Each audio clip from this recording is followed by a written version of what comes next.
Hey, what's going on? Welcome to Grayscale Acrylic and Oil Painting Tips and Techniques. My name's Anthony Gray. I want to show you something that I missed in my last tutorial because I inadvertently edited that segment out. I'm going to take some Higgins Brown ink, just pure ink. Alright. I have in this little bowl nothing but rubbing alcohol and one paintbrush. What I'm going to do is a drip technique. Gravity is going to definitely take hold. This paper is not perfectly flat, it's rounded and such. I'm going to dip. Now I have a sketch of a castle here. It's way too light for you probably to pick up and see it. Okay. The castle is here. I'm going to soak the paper very carefully in this rubbing alcohol.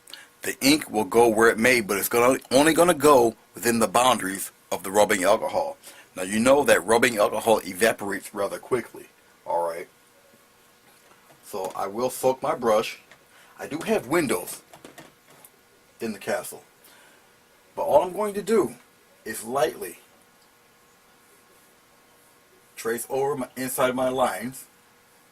Okay. I do not want the ink to really get, the ink to get into the pencil or into the window. Excuse me. But that's all I'm doing. I'm letting the alcohol just trail down. I want it to stay within the borders, of course. But I want it to trail downward. The ink is only going to go where the alcohol seeps. Alright. Now all down in this area, you can just let the alcohol do whatever. Because it's going downward. Really don't care. A lot of the ink is going to cover up a lot of the pencil marks. But it's all it is pure rubbing alcohol. This is 2-ply Bristol.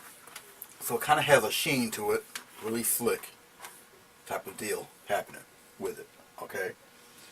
Now, in case some of it might evaporate, you want to help it trail down a little bit. Like I say, it's only going to go. I have to get some tissue. The alcohol will only go where it's wet, where it trails. Alright. I got to get some off of the window area here.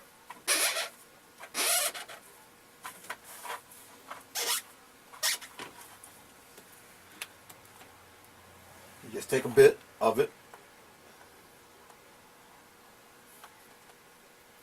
and let it float down and do what it's going to do. Like I say, gravity will take hold of it. Okay. And if you got to kind of coax it along,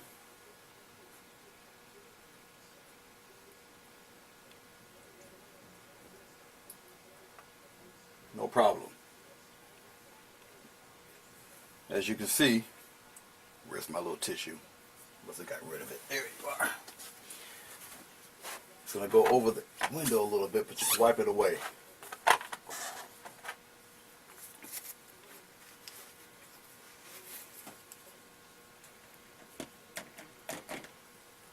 And you just guide it wherever.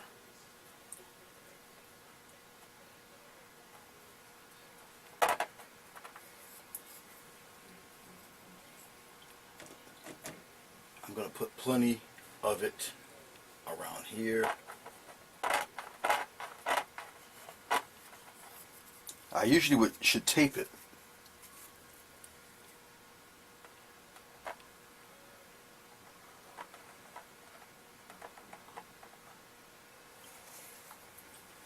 As you see, it's only going to go where it trails. So like I say, you just help it along a little bit. But like I said, just let gravity take hold of it and let it do whatever it needs to do.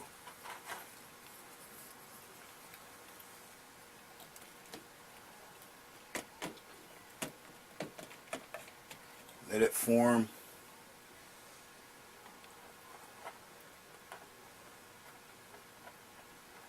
Just let it do whatever. Let it swirl around. It's going to swirl around. It's going to do all sorts of crazy stuff. Go just just below. All it needs is a touch. Let it trail on. Like so. Let it keep going. Because you really need the paper to be wet for it to do what it's doing. Okay.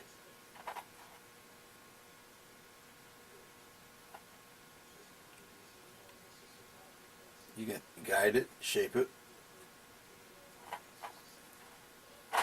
Just let it keep going.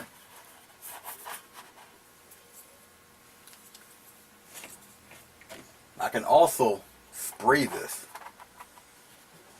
Gives a very interesting effect. But this is, like I say, pure rubbing alcohol. That's all. And just let it keep doing what it's doing. As you see it.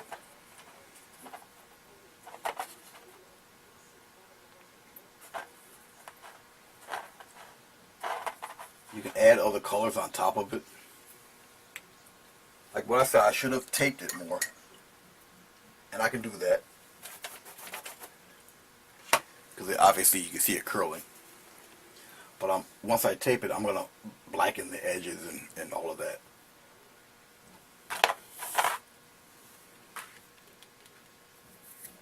Don't worry about the fingerprints. But you can see the effect it does already. And yes, it looks like a craggy little castle. Not much effort. Alright. Really not too much planning other than the shape of the castle itself. You can fine tune the edges later if you want. I still want it a little darker here. And once I tape it up, I'm going to continue on and make it look really crazy. But that's the technique. Alright, so when I come back, it'll be all taped up. And we're going to continue on once it dries a little bit. Alright, we are back. Now, as you see, I've put more ink on it. It's flowing right now, doing whatever it does. And that's basically all you have to do. You can take a little bit of your rubbing alcohol, if you prefer, and just give it a little spritz. Alright, and you can see the effect that's going on with it.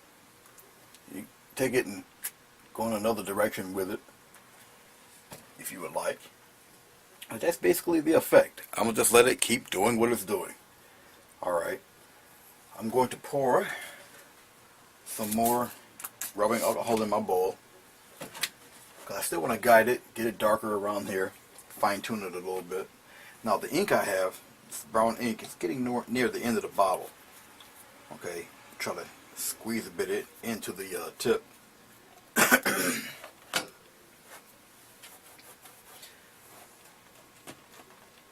Now I want to guide it maybe up around here. Touch it. Let it keep doing what it's doing. I really want it dark around this edge here.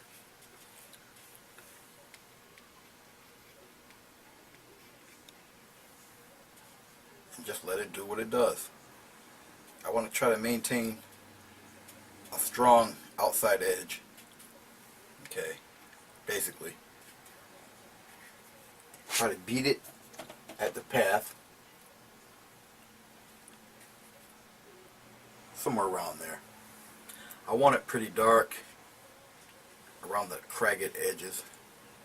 All up around here.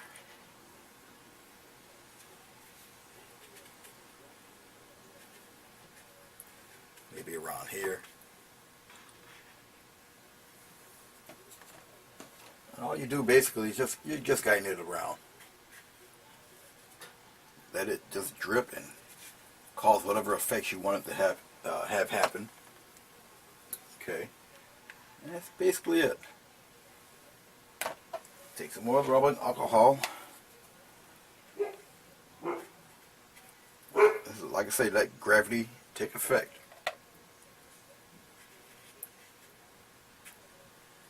And let it keep going. Still want it a little deep in color. Right around the edges here. Particularly around the edge. Hopefully I'm not too much in your way. Want a little more activity.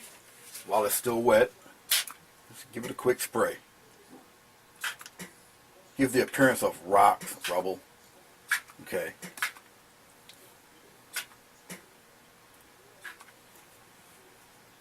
And just let gravity do the rest. Now, as it's doing that, I can take some of the pure ink itself. I'm pouring it into the little saucer. Put it on the flat brush. Let's say if I want a sharper or finer edge somewhere, just to accentuate the cragginess of the rock, just tighten up the outside edge.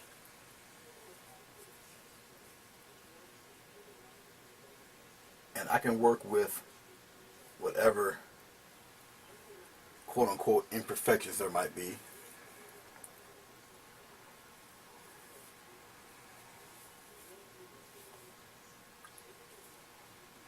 Especially if I want certain detail, like around the top of the castle here. Doesn't have to be technically straight at all, but just to maintain its outer shape. Okay.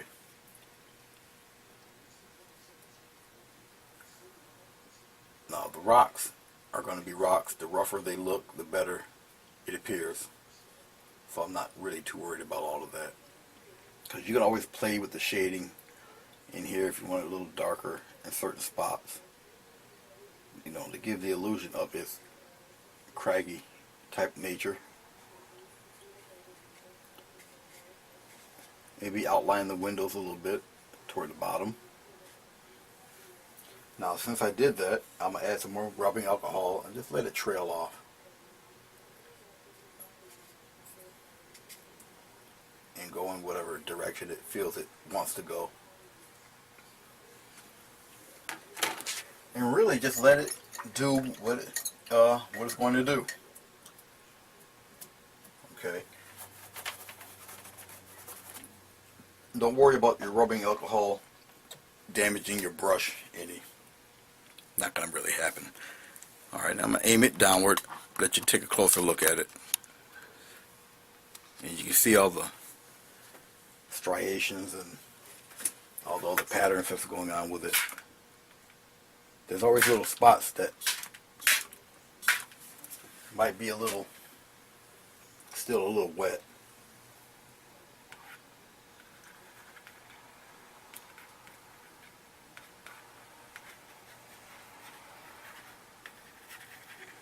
Just keep letting it do whatever. Now if you held this, now this is going straight up and down. If you held it flat on your on your table or whatever surface, it would just expand and go outward. Follow? You can take a straw and you can blow it in any direction. Okay. Let me go on the other side of you here.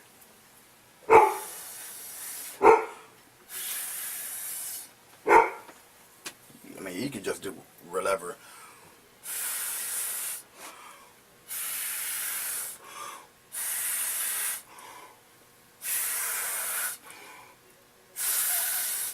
Really whatever you want with it. Okay. And I'm going to just let it do what it's doing.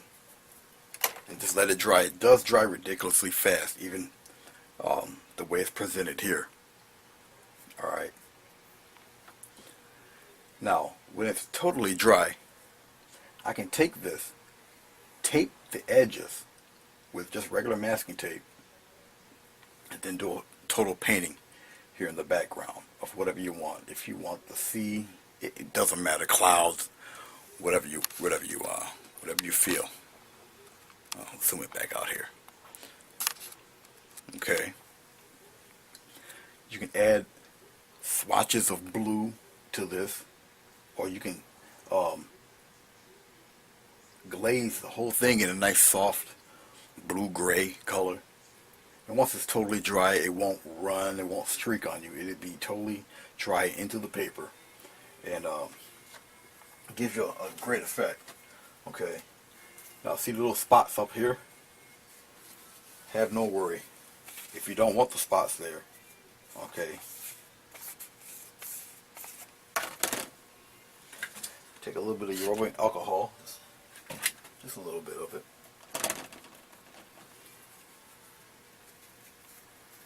Get yourself a clean part of the tissue. Just rub it, wipe it away. Rub it, wipe it away. Whatever you don't really want. Just rub it, wipe it away. Alright. A little bit of bleeding in here. Okay. Just take it, rub it, wipe it away. Now, there's something else I'm going to do a little later on with the edges themselves. But, like I say, I'll wait till this dries. And when we come back, when it dries, totally dries, I'll add some glaze color to it, and we'll work on the rest of the painting. I just wanted to show, because like I said, I missed, I taped, or I just edited out the important part of doing that flower picture, which was showing you how this technique works. Alright. Now I'm not really gonna add much detail or whatever to this. I'll just add the color. It's gonna be variations in hues and tones, and it's gonna look like a totally different thing right now. Right now it's just like, it looks kind of black and whitish, and I'll add some character to this a little bit later. You can add little hints of bricks. I mean, you can do so many things with just this. Alright, it only took a few minutes to do. Then you work around the other stuff. But I'm going to let this dry. It's a nice little project for you to do. Like I say, if you held it, if it was flat, like I did the flower project, it would just spread outward. Alright, I just had it going up and down and whatever. Because, you know, paper warped, I didn't tape it. But it adds even more character. That's even better. It's very, what's the word? It's a material. It's like a happenstance. You know, whatever happens, and you work with what's there, and that's the good thing about it. All right. Okay, I'm done running my mouth. Let this dry, and I'll be right back. All right, guys. We're back. Right now, I'm gonna coat this castle with a nice coating of blue. Just a little bit of blue glaze. Does not, I repeat, does not have to be perfect. Alright, just a light coating. The ink underneath is dry. That's a good thing about working with Higgins ink with rubbing alcohol. The alcohol evaporates, and whatever is left for shading and such is left. When you go back over it, there's no diluting, no fading. What you see is what you get. Okay. Now, as I'm coating this, some areas might coat a little darker than others, which is actually perfect. It adds to the nuance of the total picture. Okay. Now, as you see, like I say, once again, I am painting in a vertical, so it's going to take on various little shapes and patterns as the liquid runs down. Now, this is water and not rubbing alcohol, so it's going to soak into the paper. As it's drying, it's also, because of gravity pulling downward, it's still running downward as it's drying. It's kind of like how icicles are made in reverse order. Icicles are made when gravity pulls the water down, temperatures below 31 degrees, and it freezes. Okay, but as the water keeps coming down, it freezes further and further down because of gravity aiming downward. Okay, well, same thing with this. Instead of it freezing, it's just evaporating. But it's evaporating going in a downward motion where you get your lighter and darker shades. And because of the ink thought to us it's just flat paper. But for ink, there's still variations and differences and bumps and hills and stuff, and the liquid gets caught. It builds up, it freezes, you get a darker color. Okay, Physics 101, you can have that one for free. As that's drying, doing what it does, I'm going to open a little bit of this brown. Don't need too much of it, just a tap. Alright. And I'm going to get some more water. I'm going to mix this brown with the water. Now this brown, this type of brown, I can tell is pretty opaque. So I'm going to have to mix it pretty good. Okay. 'Cause I don't want it to overpower. And if you got an opaque color, you're going to have to really dilute it. Okay. Now I'm going to give it a little tester here in the corner. Yeah, that'd be fine. Now what it's going to do is whatever's light in the area, as you can see, what I'm doing, all I'm doing is adding a tone, a tint, a shade. Okay, that's all. Various spots here and there. Let it run, let it do whatever. Doesn't matter. It's okay. And when it dries, the color, obviously, the water will, the liquid will evaporate. The color will stay, whatever tone that's in there. All right. I want a little more variation. You should be able to see some of the color shift already. Okay. I still want a tad darker mix in there. A little more variation.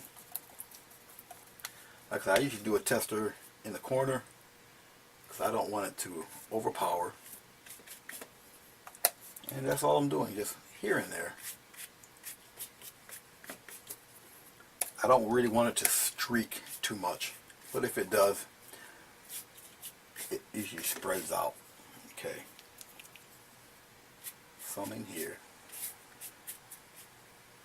Some in here. And when it dries again, I'm going to go over it with some more blue.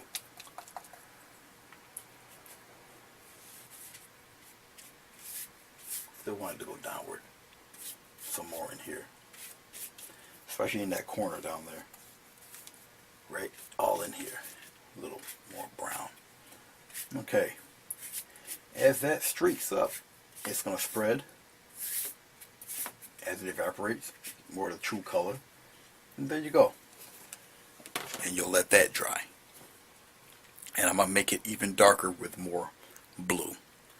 A little more blue than the, well, I'm going to add just a tiny, tiny, tiny touch of red in some of that blue mixture. Water it down. Now these are very strong colors. Phthalo and Cad Red. Very powerful colors. Very strong colors. Okay. Water it down and streak it in there real good because I still want this to set dark because it's right in front of us. I want it to really pop right out at you because whatever I'm going to choose to put in the background will be much lighter. It's going to give that effect of this thing being there. If I want to add a little roundness to it, then I'll go and fine tune little cracks and crevices and maybe some bricks or shaped in some rocks and stuff. But that'll come all a little bit later. Let this totally dry because with the water it warps. It's a little damp. Let it dry. I put some tape here to strengthen that corner, that border. I'll probably tape up this side. This side is not too bad. This one here I might want to strengthen it up a little bit. And we'll work and go on from there. And I will return.